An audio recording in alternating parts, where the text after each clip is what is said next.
Students, welcome to learn to be smart. तो students, हमने last video में एक न्यू चैप्टर स्टार्ट किया था जिसका नाम है कैश बुक, और इस वीडियो में हम बात करने वाले हैं सिंगल कॉलम कैश बुक की। मैंने आपको लास्ट ही वीडियो में बताया था कि कैश बुक के 3 टाइप्स होते हैं। एक होता है सिंगल कॉलम कैश बुक, एक होता है डबल कॉलम कैश बुक और एक होता है ट्रिपल कॉलम कैश बुक की। तो इस वीडियो में हम फर्स्ट टाइप देख रहे हैं जो कि है सिंगल कॉलम कैश बुक। तो सिंगल कॉलम कैश बुक बनाना बहुत ही ज़्यादा इजी है। आप फॉर्मेट देख ही रहे होंगे, ये कैश अकाउंट से काफ़ी ज़्यादा सिमिलर है, बस इसमें भी 2 साइड होती है, एक होती है लेफ़्ट साइड, एक होती है राइट साइड। ये देखो, ये है हमारे पास लेफ़्ट साइड जिसको हम बोलते हैं डेबिट साइड भी। तो इसमें आपको 5 कॉलम्स बनाने होते हैं। एक होता है date, the next particulars, voucher number, ledger folio, amount. हमने कैश अकाउंट बनाया, कैश अकाउंट में हम 4 कॉलम्स बनाते थे, date, particulars, ledger folio, amount. तो कैश बुक में एक एडिशनल हमें कॉलम बनाना होता है जिसका नाम है वाउचर नंबर। आपको इस कॉलम में कुछ भी नहीं लिखना होता, तो आपको वाउचर नंबर, लेजर फोलियोस पे कुछ भी नहीं लिखना होगा, सिर्फ आपको डेट लिखनी होगी एंड पर्टिकुलर्स में अकाउंट का नाम लिखना होगा जिस अकाउंट की वजह से कैश आया हमारे पास, और आपको उसका अमाउंट लिखना है। वैसे ही हमारे पास क्रेडिट साइड भी हम 5 कॉलम्स बनाते हैं, date, particulars, voucher number, ledger folios and amount. तो इसमें हो गए 2 साइड हमारे पास टी फॉर्म का ही अकाउंट होता है, डेबिट और क्रेडिट साइड। अब ये सिंगल कॉलम कैश बुक इसे क्यों बोलते हैं? बिकॉज इसमें जो अमाउंट है, अमाउंट का एक ही कॉलम होता है। डेबिट साइड एक कॉलम है और क्रेडिट साइड भी इसका एक ही कॉलम है, तो इसीलिए हम इसको बोलते हैं single column cash book. Double column cash book जो होता है उसमें डेबिट साइड भी अमाउंट के 2 कॉलम होते हैं, क्रेडिट साइड भी अमाउंट के 2 कॉलम होते हैं। वैसे अगर ट्रिपल कॉलम कैश बुक हम बनाएंगे उसमें डेबिट साइड अमाउंट के 3 कॉलम होते हैं, क्रेडिट साइड भी अमाउंट के 3 कॉलम होते हैं।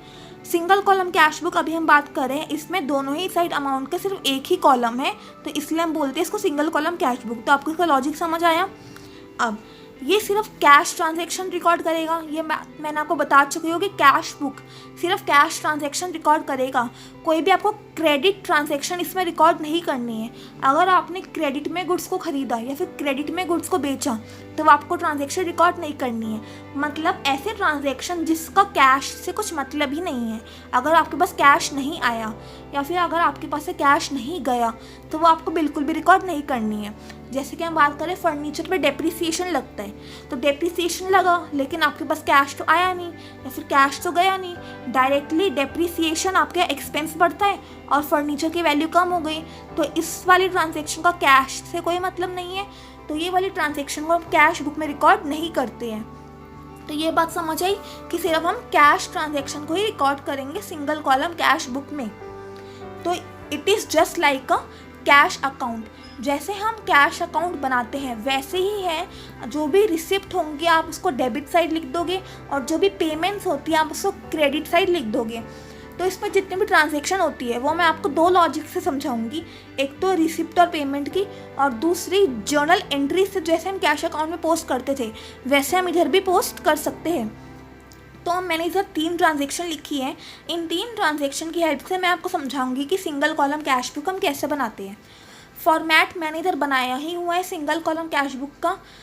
तो आपको ये 10 कॉलम्स बनाने हैं इन टोटल, डेबिट साइड और क्रेडिट साइड। तो फर्स्ट ट्रांजैक्शन देखो क्या बोल रहे हैं, opening balance of cash book है 20,000। तो हमें पता है, आप भूल जाओ कि आप कैश बुक बना रहे हो, आप सीधा सोचो कि आप कैश अकाउंट बना रहे हो लेजर का, उसमें आपको ये ट्रांजैक्शन रिकॉर्ड करनी है। तो अगर आप कैश अकाउंट बनाते हो तो आप कैसे ट्रांजैक्शन को रिकॉर्ड करते हैं, आप वैसे रिकॉर्ड कर लो, आपका कैश बुक बन जाएगा, इसमें कुछ भी चेंजेस नहीं है। तो फर्स्ट है आपके पास ओपनिंग बैलेंस ऑफ कैश है आपके पास 20,000।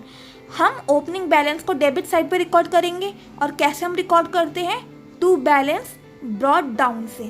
तो वैसे ही हम इधर भी इसको रिकॉर्ड कर देंगे, टू बैलेंस ब्रॉट डाउन से हम इसको रिकॉर्ड कर देंगे, और अमाउंट है 20,000।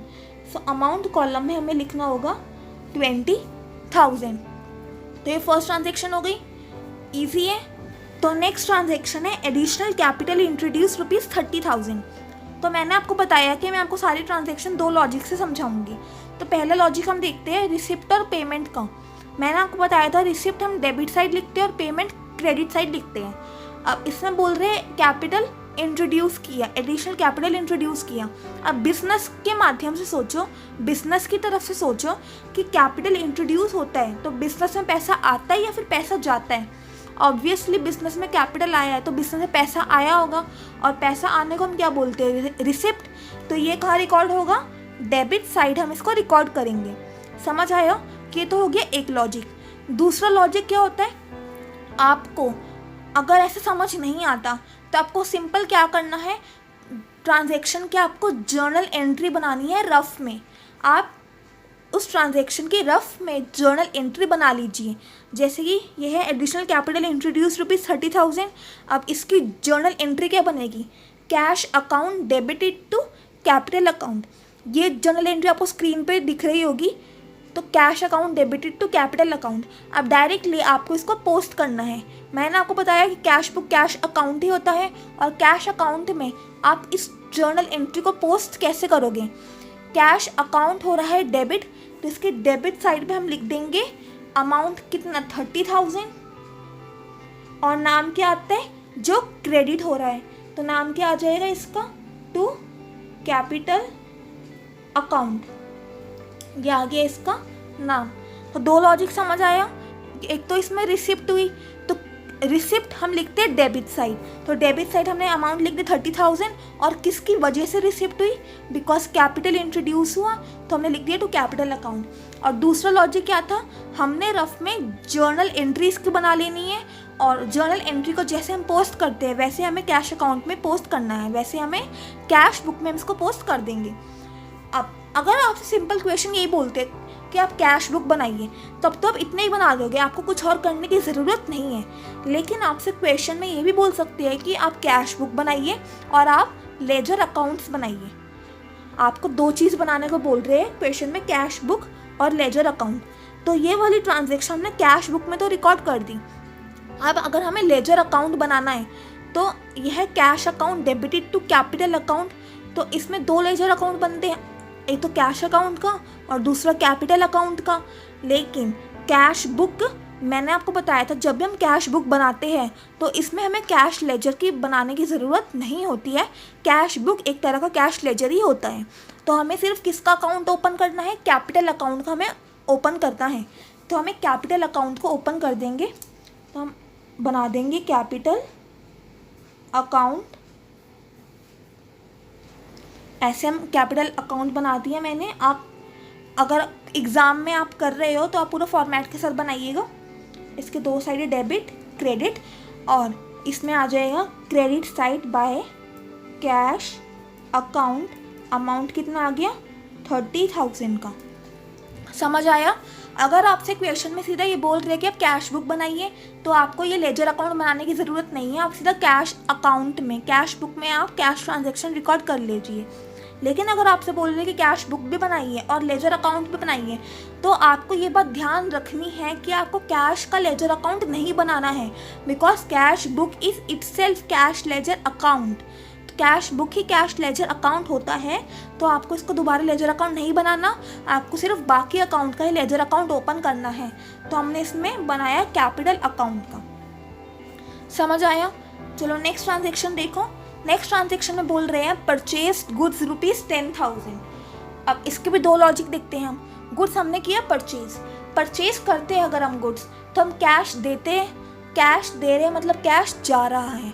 और कैश जा क्यों रहा है, क्योंकि हम कैश की पेमेंट कर रहे हैं। तो ये हो गई पेमेंट, और पेमेंट हम कहाँ रिकॉर्ड करेंगे कैश बुक में, क्रेडिट साइड। ये हो गया एक लॉजिक। दूसरा लॉजिक क्या बताया मैंने आपको, आप रफ में बनाइए जर्नल एंट्री। तो इसकी जर्नल एंट्री क्या बनेगी, purchase account debited to cash account. Screen पे आपको दिख रही होगी जर्नल एंट्री। तो परचेज अकाउंट डेबिट हो रहा है, कैश अकाउंट क्रेडिट हो रहा है। तो कैश अकाउंट के क्रेडिट साइड पे अमाउंट लिख देंगे 10,000, और नाम क्या आ गया, बाय परचेज अकाउंट। ये हो गया। अगर आपको लेजर अकाउंट बनाना है तो कैश का तो आपको लेजर अकाउंट बनाना नहीं होगा, तो आप सीधा बनाओगे परचेज अकाउंट का लेजर। तो हम इधर बना लेते हैं परचेज अकाउंट का लेजर डेबिट क्रेडिट, और इधर आ जाएगा हमारे पास टू कैश अकाउंट अमाउंट आ गया 10,000। तो ये समझ आई बात कि हमें कैश बुक में कैसे रिकॉर्ड करना है, और अगर हमसे लेजर अकाउंट बनाने को बोलते हैं तो हमें क्या करना है, हमें कैश का दोबारा अकाउंट नहीं ओपन करना, because cash book is just like a cash ledger account. अब हमने सारी ट्रांजेक्शन को रिकॉर्ड कर लिए। अब बात आती है बैलेंसिंग की। हमें कैश अकाउंट को जैसे हम बैलेंस करते थे वैसे हमें कैश बुक को भी बैलेंस करना है। हमें देखना है दोनों में से टोटल किसका ज़्यादा है। तो ऑब्वियसली डेबिट साइड का टोटल ज़्यादा है, तो हम दोनों साइड डेबिट साइड का टोटल लिख देंगे। क्या आ रहा है 50,000, तो ये हमारे पास हो गया टोटल 50,000। अब इधर बैलेंसिंग फिगर आ रही है कितने की 40,000, और हम इधर लिख देंगे बाय बैलेंस कैरीड डाउन। ये हो गया। अब डायरेक्टली ये बैलेंस कहाँ जाएगा, ट्रायल बैलेंस में जाएगा। देन हम कैपिटल अकाउंट को भी हम बैलेंस कर देंगे टू बैलेंस कैरी डाउन कितने से 30,000 से, और इधर टोटल हो जाएगा दोनों का। वैसे परचेज अकाउंट भी इधर हो जाएगा बाय बैलेंस कैरी डाउन 10,000 से, और इधर दोनों अकाउंट का हो जाएगा टोटल। तो ये हमने बनाना सीख लिया कि कैश बुक, हमने इसमें सीखा कि सिंगल कॉलम कैश बुक कैसे बनाते हैं। और सिंगल कॉलम कैश बुक को हम सिंपल कैश बुक भी बोलते हैं, बिकॉज इसको बनाना काफ़ी ज़्यादा इजी है, ये बहुत ही ज़्यादा सिंपल है। जैसे आप कैश अकाउंट बनाते हो वैसे ही आपको कैश बुक बनाना है, इसमें कुछ भी डिफ़िकल्टी नहीं है। तो इसमें मैंने आपको समझाया कि सिंगल कॉलम कैश बुक होता क्या है और उसमें ट्रांजैक्शन कैसे रिकॉर्ड करते हैं, और अगर आपसे बोल रहे हैं लेजर अकाउंट भी बनाना तो उसके साथ लेजर अकाउंट हम कैसे बनाते हैं। नेक्स्ट वीडियो में हम एक पूरा फुल फ्लेज्ड अच्छा खासा क्वेश्चन करेंगे सिंगल कॉलम कैश बुक से रिलेटेड। तो इस वीडियो में हम इतना ही रखते हैं। आई होप आपको ये वीडियो पसंद आई होगी, और अगर पसंद आई तो इस वीडियो को लाइक ज़रूर कीजिएगा और चैनल को सब्सक्राइब कीजिएगा अगर अभी तक आपने हमारे चैनल को सब्सक्राइब नहीं किया है। तो चलिए गाइस, मिलेंगे हम अगली वीडियोज़ में, एंड तब तक के लिए stay happy, keep learning, bye bye.